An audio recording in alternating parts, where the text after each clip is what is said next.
The New York City chapter of the Historical Novel Society is pleased to present this recording from May 3rd, 2023, for readers and writers alike.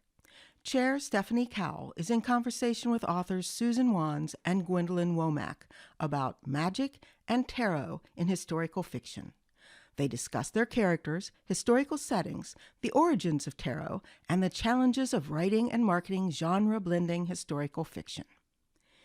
Information about our chapter and its leadership is available at our website, link listed in the description. Thank you, and enjoy the program. Tonight, we have two absolutely, I can say, magical novelists. And our program is called Magic and Tarot in Historical Fiction. Okay, so today we present two novelists around tarot, the occult, and of course, Egyptology. I will never, after reading these two novels, walk into the Met Museum's Egyptian collection and look at it the same way. I will peer into every papyrus that is written on the walls or something and try to see what it says and then what it really says, the message behind it, which of course I cannot do. So may I introduce Gwyndolyn Womack from Los Angeles, author of The Fortune Teller, and Susan Wands from New York City, author of Magician and Fool. Could you tell me a little about yourselves and these marvelous novels? Susan. Gosh, I've been working on Magician and Fool for about 8 years. I had it printed the first time in 2017 and just finished having it revamped. And my reason my voice is lowered today is because we had the book launch last night. So I'm very happy that it's out in the world and been distributed. It's based on Pamela Coleman Smith, who is known as the co-mother of the modern tarot deck. And so my book follows her childhood as she learns that she's gifted and learns how to use her gifts of second sight to create a tarot deck for the Golden Dawn in London. Great. Okay, so may I now hear from you, Gwyndolyn, about your novel? Oh, hi. Well, The Fortune Teller is my second novel that I wrote. It came out in 2017.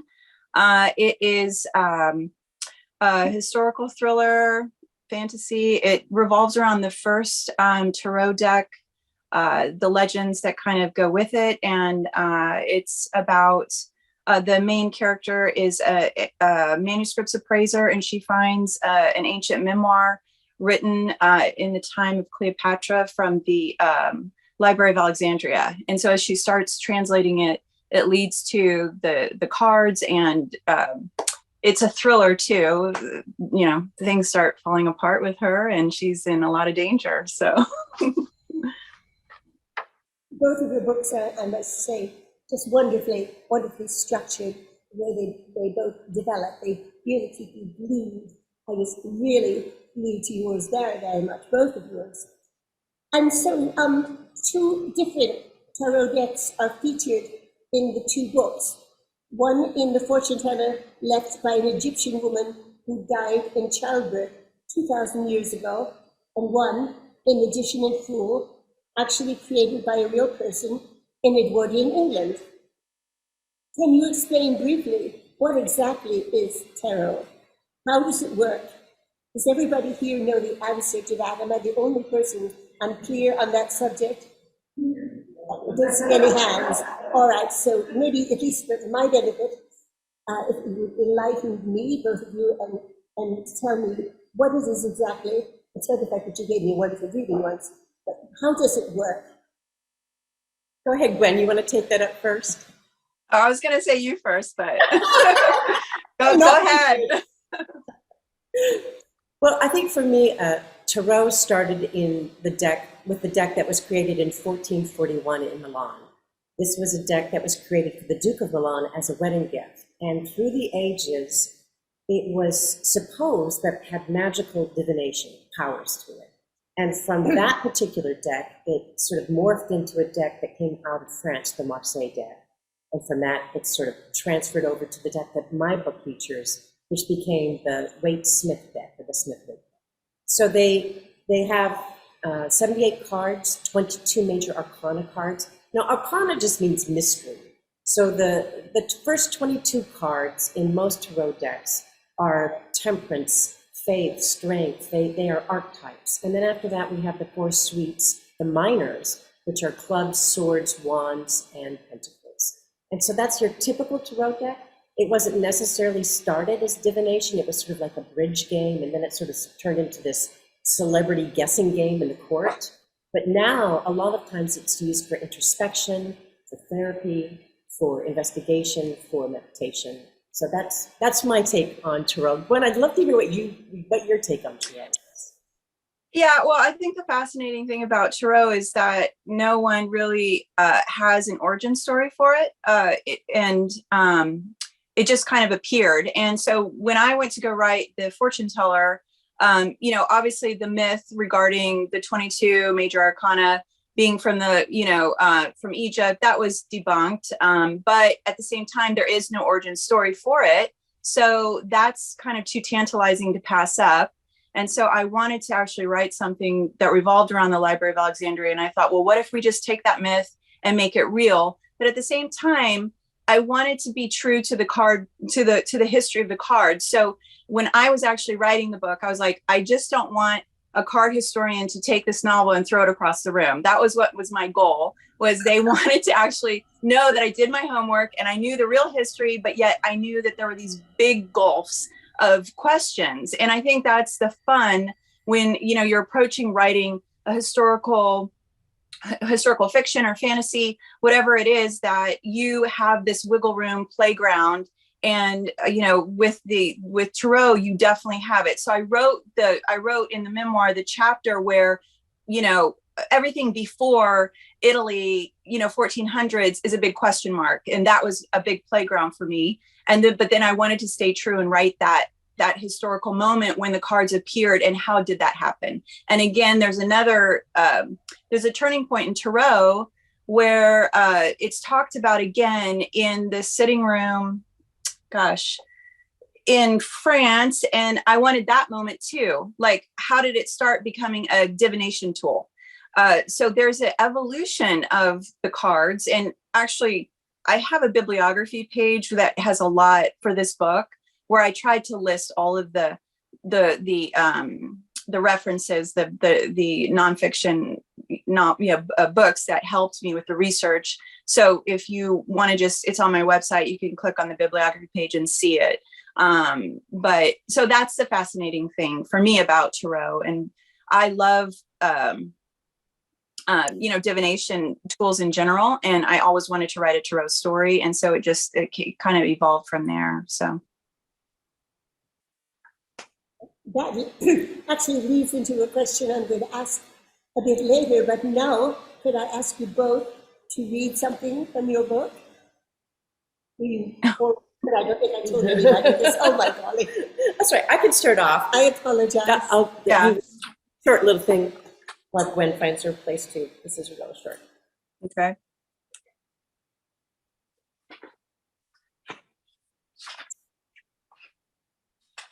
Pamela asked, is William Therese still part of the acting company? Trying to keep her heart from beating too loudly. Not on this tour. He's off trying to bring Avon sheep to Scotland, from what I hear. All right, Pixie, let's get your accommodation set. I have a feeling I'm your new roommate. Edie was picking up material from the backstage desk when Pamela's attention was caught by a rolled up script on a prop table. It was fashioned after a Torah. She picked it up, looked around, and snapped up a hand to Edie as though to caution her to be quiet. Then very seriously, she handed Edie the Torah prop. As Edie held it, Pamela found an odd-shaped vase and put it on Edie's head like a crown. Pamela stood back with a perfect high priestess. Edie looked at her and tilted her head. Pixie, costume designs another day. Shall we get going? Pamela grinned and removed the improvised crown from her newly found friend's head. It's time to show you your very small dressing room assignment, Edie said, heading up a flight of stairs to the second floor. Hamlet glanced back at the throne backstage. The strange music that had happened once before presented itself. Hamlet had heard this phrase before, but could not place where or when. That's it.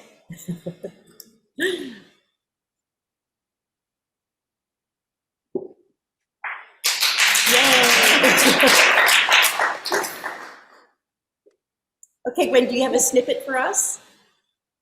Yeah, I haven't read from here in so long, so it's gonna be really rusty, but I'll read this snippet. Okay, this is the opening pages of the ancient memoir that Simile finds in the collection she's appraising. So I'll read a little bit of it. To my reader, I can see what time you live in, and I feel your eyes upon me. We are from different eras, you and I, and by the time you are reading these words, my ancient world will have long been buried.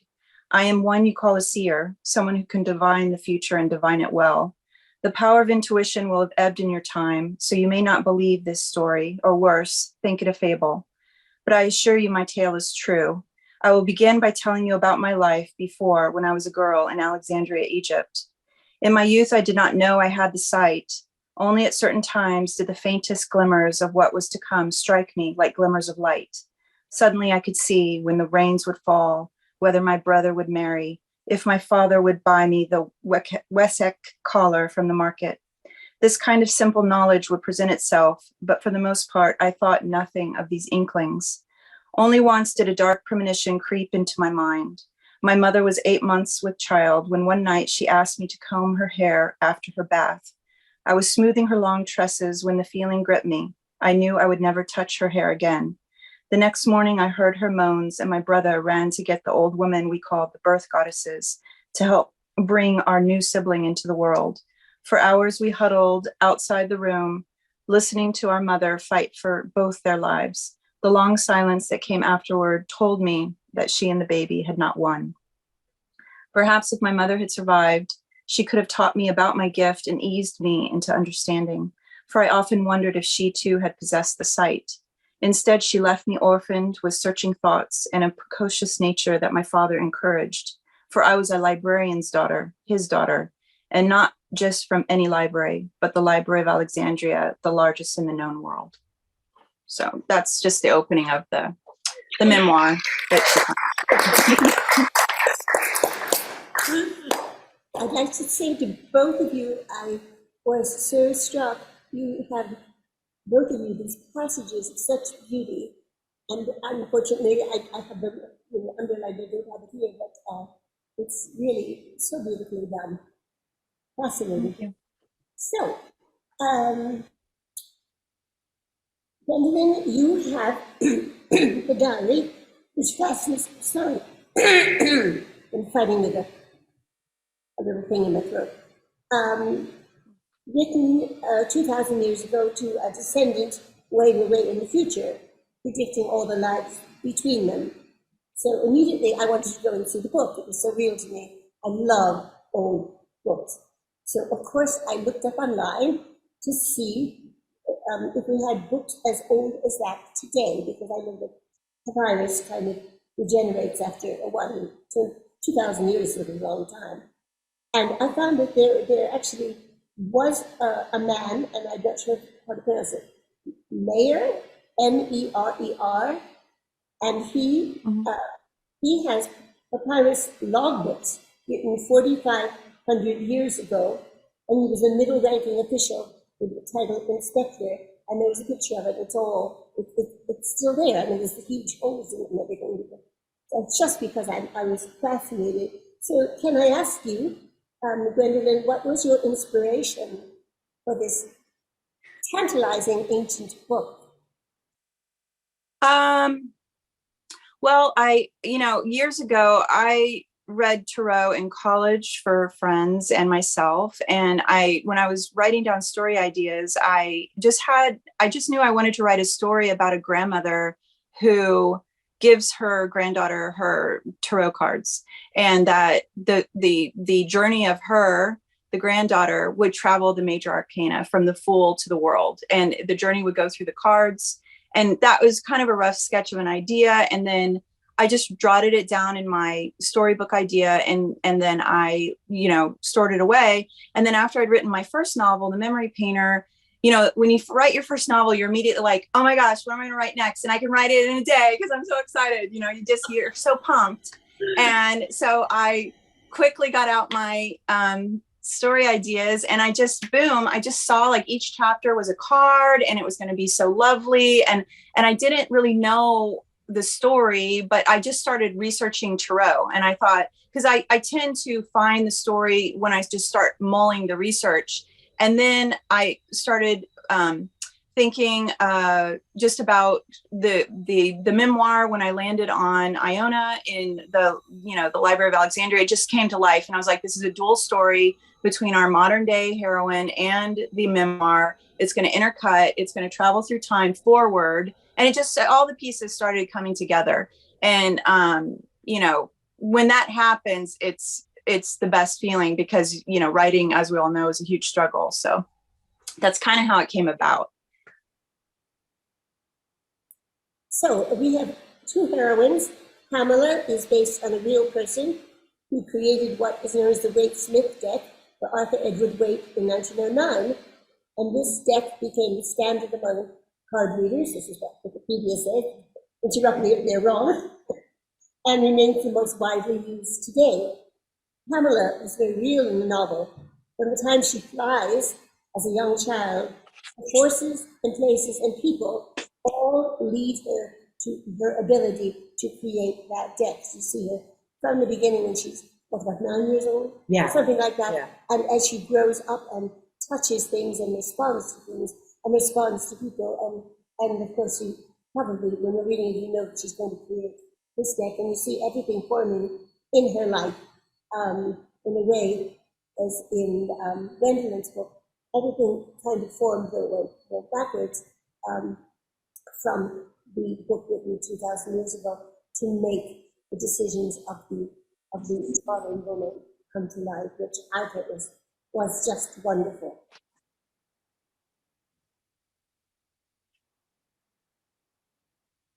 So we have two women, and Gwyndolyn's was, I want to know what forces and inspiration and research went into creating Semele and her complex story. Well, when I first landed on Semele, I wanted her to be an ancient manuscripts appraiser, and I was a little intimidated by it. I wasn't sure I could really write it realistically. So I joined the Manuscript Society, and I started just going through all of their catalogs and, materials, and pretending like, well, what if this is what she would do? And so I just started kind of borrowing the terminology and the language and just kind of psyching myself up to write this character. And by, I have this adage that, if you tell one little truth, people will believe the lies, and for writing. And it's so true. It's like when you feel yourself in this pool of like, oh my gosh, we're on the meter of this, not really, this is so unrealistic. I slip in a lot of truth, something factual, something, that just, it just grounds it again, because when you're writing fantastical stuff, it's really easy to, to just go a little bit overboard. I call it the cheesometer, and I just have lots of little terms for it. So I'm constantly trying to go back and forth between not being in book report mode and the cheesometer, and trying to make things just be as fantastical as possible, but yet drop sprinkle in as many little interesting facts as possible. So I try to do that with Semele in building her character. So, well, Gwen, I have to say I'm sort of relieved to hear you say that because I did sort of the same thing. Oftentimes with tarot, because it's so subjective, there's so many different ideas. Right. What is authentic in the tarot world? Mm-hmm. And you can look up anything saying it was Egypt. That's where a lot of this stuff, and then others come along and said, no, it was just happened when the Rosetta Stone was popular in France, and that's when a lot of these things started coming before Sadek. But you're so right in terms of writing about Tarot. It's like this floating belief system about what is during different periods of time, about what was accepted to be included in Tarot. So that's fascinating that you joined the society, though. I think that's great. Yeah. And I mean, I think the fascinating thing too about Tarot and cards is when you really think about it, and where they kind of got the stigma of being, bad or, evil or whatever. It's because cards and gambling were considered the video games of its time. Everyone was all of a sudden, it took everybody by storm, and everybody was all of a sudden playing cards, and they didn't want to work and they didn't want to do anything. And so it became an outrageous,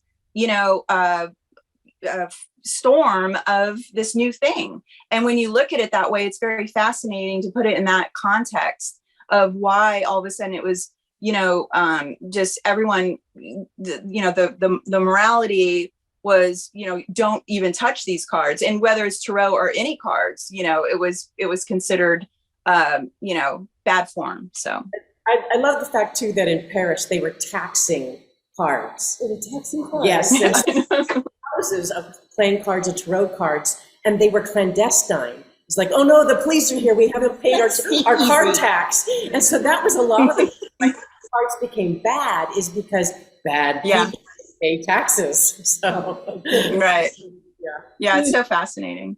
It just occurs to me, I forgot to tell everybody on Zoom, if you have any questions, please put them in the chat, and we'll answer them.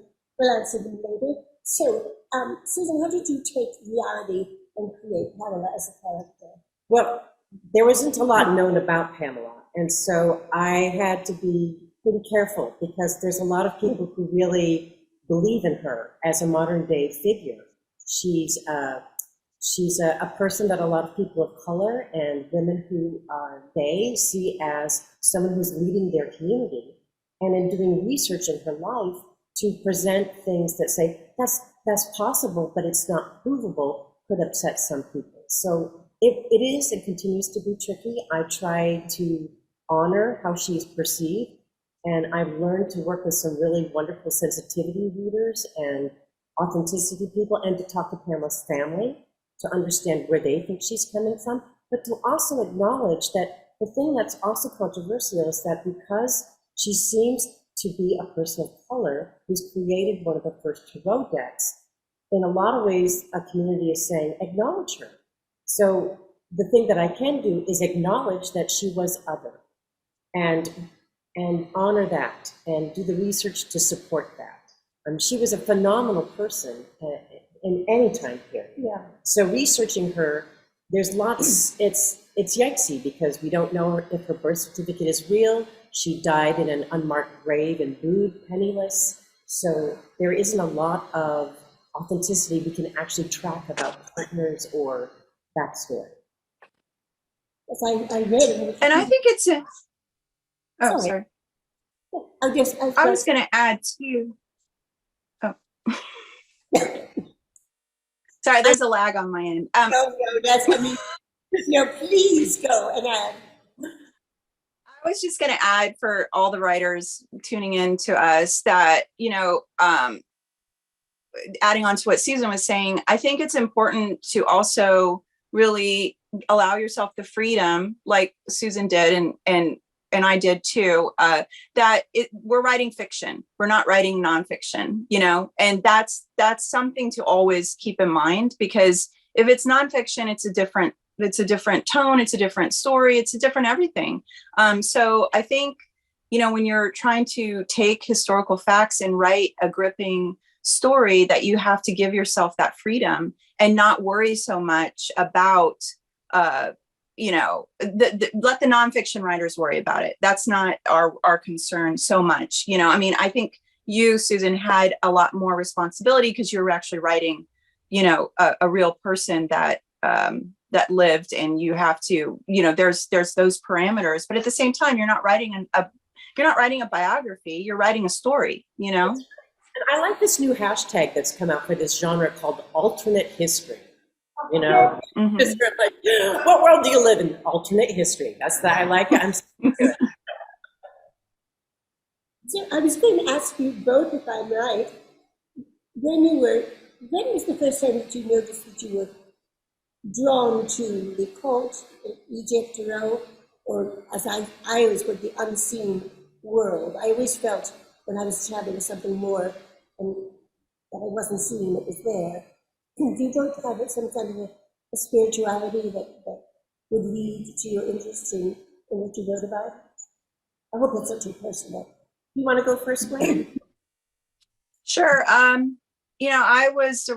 just started getting into a kind of esoteric mysticism when I was a teenager, actually. It was kind of when the New Age movement really started with Jose Arguelles's, the Mayan factor and, the harmonic convergence of 86. I actually had a pyramid and I went camping to go find hot spots. And, I was one of those people who would put crystals on their, acupressure points, and I was just so into it growing up. It was just something I loved to research, and through a roundabout way, I ended up doing theater in college and playwriting, and then it led to screenwriting, and then finally, when I got to novel writing, it really kind of started becoming more personal to me, like just my personal thing of, well, what do I want to read about? What do I want to research? What stories? All of a sudden, when you're writing a novel, there's all this. It's just such a freedom, to put whatever you want on the page and go wherever you want to go in your mind. And for me, it just everything kind of coalesced and into this, perfect place for me to write. So it has been a lifelong journey of just what fascinates me and how can I make a story out of it. Well, for me, growing up with the last name of Wands, I was always really teased about, magic wands, did you find magic? And of course, my Scottish family was very much about, don't play into that, let's be pragmatic, stop the teasing, all that sort of stuff. But I've always been really drawn to otherworldly things. I've had otherworldly experiences, and there's no explanation for a lot of it, especially for the ideas being a Reformed Catholic or recovering Catholic. I love ritual. I love the idea that we can have moon ceremonies and be around trees and commune with nature. But is it magic? I think that's a really personal thing. But I'm really drawn to the idea that we all have this possibility that we could experience other worlds of sensations if we're open to it. And so that's my idea of magic, is that there's a whole other parallel plane of possibilities if you're tuned to it. Yeah, my favorite nonfiction, he's a paranormal researcher, Dean Radin, Radin. All of his books are amazing, and they have helped me so much just on writing. He does have one of his latest books is on magic, but he combines it with scientific applications. It's really fascinating, and it goes with the whole idea of what would have even been considered magic 1,000 years ago is not, it's all relative, and science is moving at such a fast, incredible pace with, physics and just all of the things that we're discovering. I mean, what is magic anyway? And he really poses the question in a wonderful way. So I highly recommend all of his books. And I think that's a really good point about science and magic, especially, at the turn of the century in England. The Golden Dawn was formed because they weren't sure. There was electricity, there was steam, there was all these things that were happening physically in the world. And was it science? And could you really astral travel? I mean, and even the FBI at one point was trying to investigate whether people could psychically astral travel to spy on each other. So I don't think that's true. It really was. At that time in England, there was, I don't know what it was like in America, but there was huge, much interest in societies and seances and communicating with the dead people who are writers whose names are very well known to us, like Conan Doyle and Elizabeth Barrett Browning, and a lot of people experimented in all kinds of things, feeling there was something there that was beyond the religion, regular religion that they were brought up into. It was a very interesting time, actually. A lot of things were happening. So I think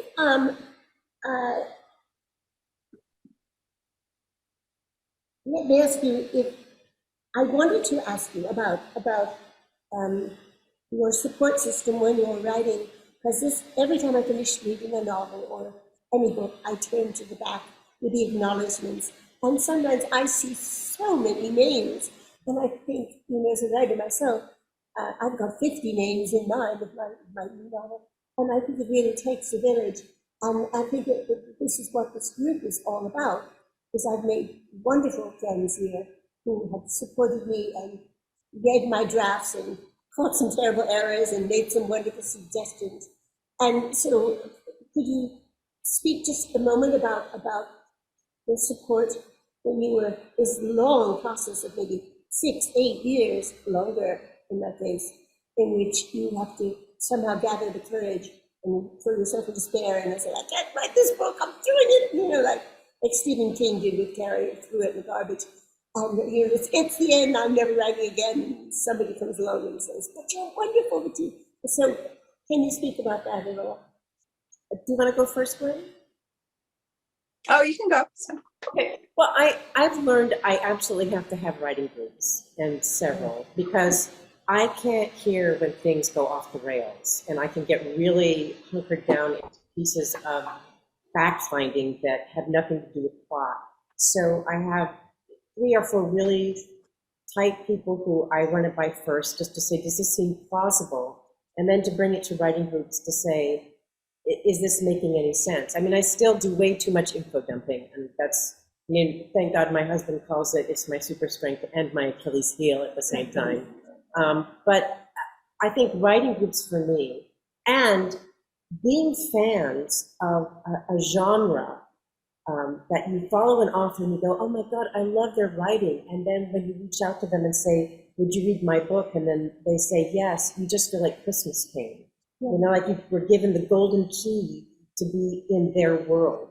So for me, that's been like the miracle of finding writing groups, is to find the support system that will help you write better and to write as a community. That's good.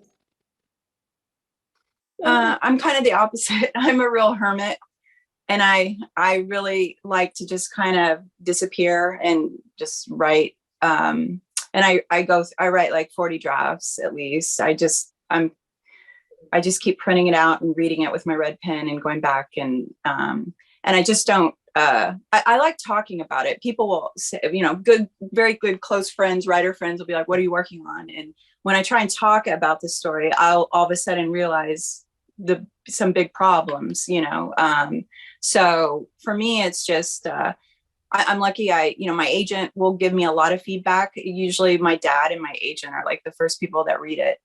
And I get a lot of feedback, and then, he'll get his, interns to read it, and I'll get their notes. But after that, when it's at that stage, like I won't let anybody see it until it's been through at least 40 revisions.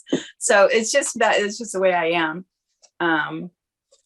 So I think everybody's really different, and just what works for you. So there's no, for any writer, it's such a personal, experience as to how you get what you get on the page, but I think the most important thing with working with writing groups or alone or whatever is just, it's the objectivity is what we always have to strive to have, is to remind yourself that what is in here is not necessarily on the page. And I think that is the biggest challenge for any writer, is that you get really in your head and you think it's already there, and it's not. So, I love having first readers and getting feedback, but for me, I just have to go through a big, huge tunnel in order for that to happen. So before I open this up to questions from the audience, is there anything either one of you would like to speak about which I haven't covered? Well, I just have to say, Gwen, how much I enjoyed your book, because I likewise. No, to read about Thank you. of Alexandria was like, I have never read anything like this. And to experience that was really, sometimes you just read a historical fiction book and you just go, this is not only a great premise, but it's reading about the time frame period. It's one of those things that, why hasn't anybody ever written about, and then you find it. So that was really fun for me. Thank you.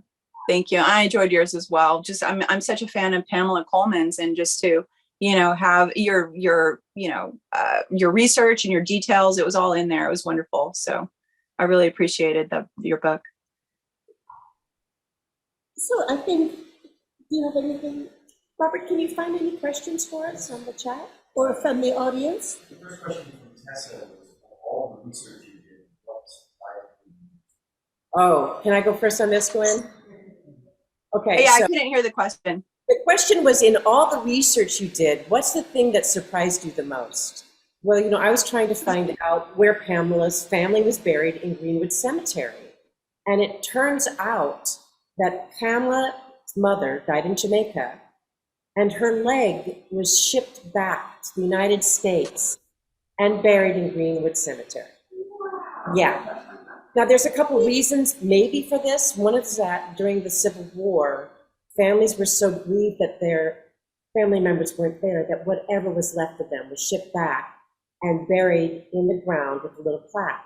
Another theory is that she was under a Jamaican curse and that a doopie had inhabited her, and the only way to cut it off was to amputate her leg, sever it from her body, and send it back across the ocean where the doopie couldn't get it. So I'm going with story 2. Yikes! And that was a doopie, not a doopie. Right, doopie, a doopie spirit from Jamaica, yes. Are there any other questions in the chat room?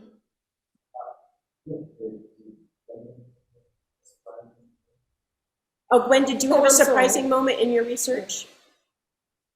Oh, yeah, I discovered in my research, it was really fascinating that a premonitions club, or not club, a premonitions bureau had started in England in 1969 or 68, where people were invited to mail their premonitions and then to see if it would come true. And so the gentleman who started it inspired somebody to start it here. And so in 1969 there was a premonitions bureau started in New York, and so that was in the works until 93 or 1990. All these letters were sent in over the years with people with their psychic premonitions, and I just thought that was so fascinating. That I didn't know about that. And so I discovered that in my research. And there is actually a nonfiction book that just came out last year about it. I think it focuses on the England one. So. Do you have any questions in the audience? Anybody else? Yeah?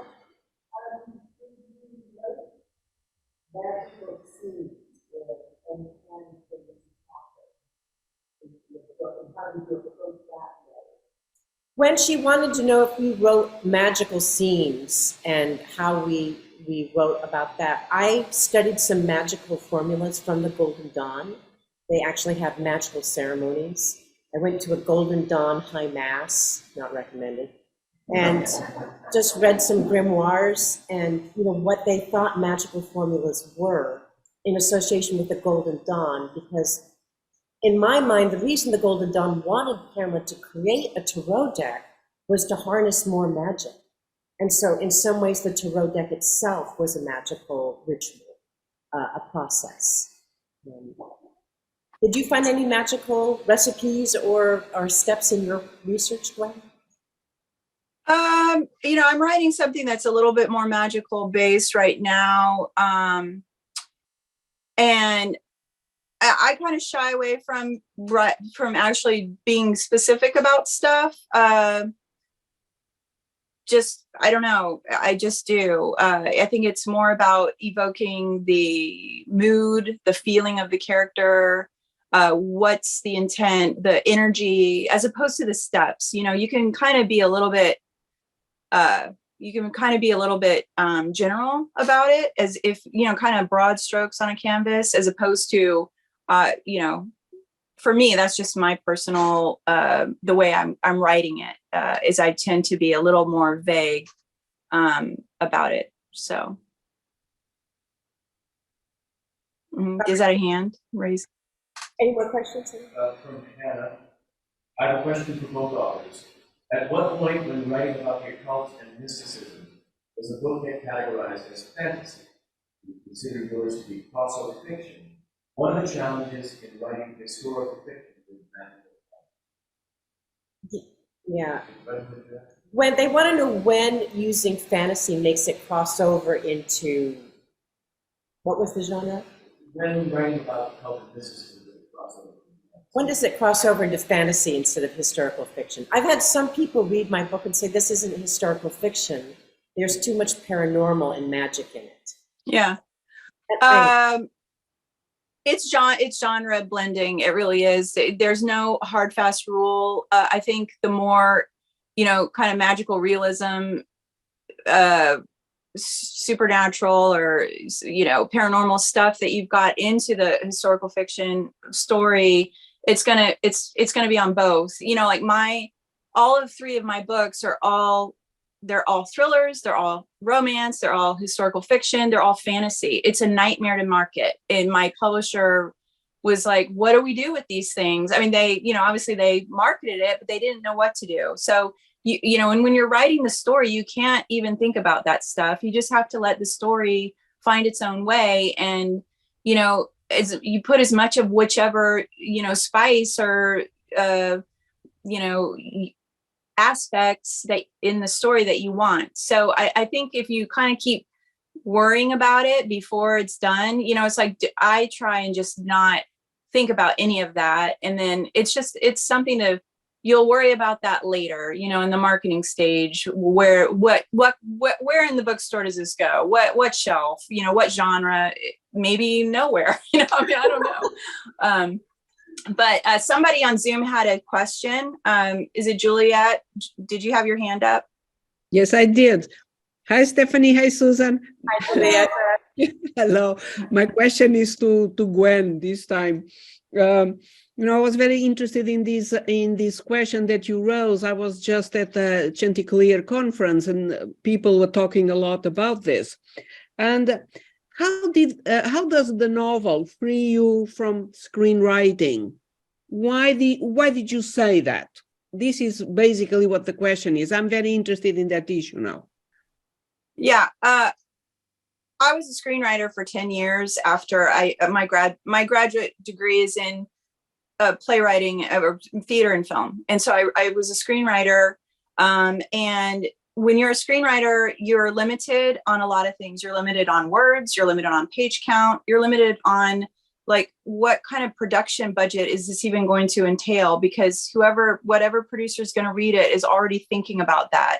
So not to mention the development, all of a sudden everybody you're meeting with to try and get this thing sold is going to have an opinion and want to put their stamp on it. And you as the screenwriter, your job is to try and hold on to the heart and soul of this story without it getting lost in all of these people's opinion. That is your one job. That is it. And as you take all these meetings and you take all these people's opinions and you just pray that you're not going to get fired and have to, let somebody else rewrite you. So there's all of these problems inherent in screenwriting. And so when I finally, I ended up leaving the country for personal reasons. My husband had a career opportunity overseas. And for me, it was like this reset button. And I thought, I'm going to try and write a novel. And when I did, I tried, because I was a lifelong reader, loved books, always knew I would write a novel at some point in my life. But not writing a novel to me is like a marathon.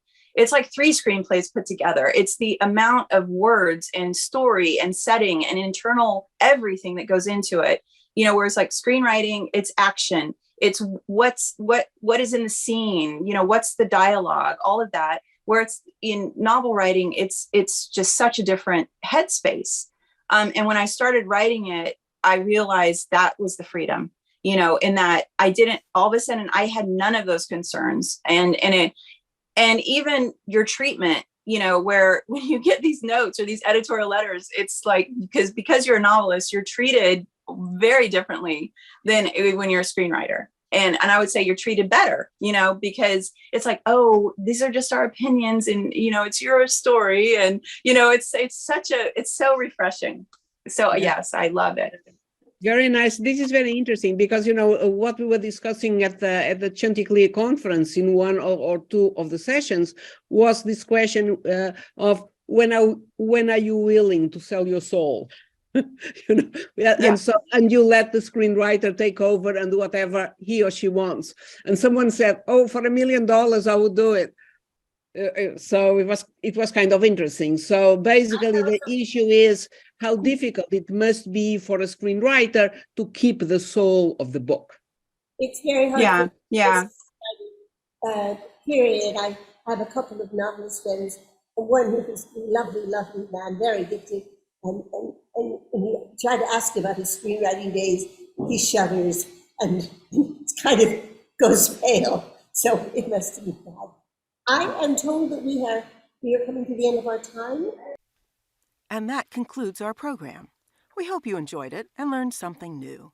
You can find out more about the New York City chapter of the Historical Novel Society and our leadership at our website, or contact us at hns-nyc@mail.com. And finally, please consider supporting our volunteer panelists and hosts. You can contact them at their websites below. Thanks for joining us.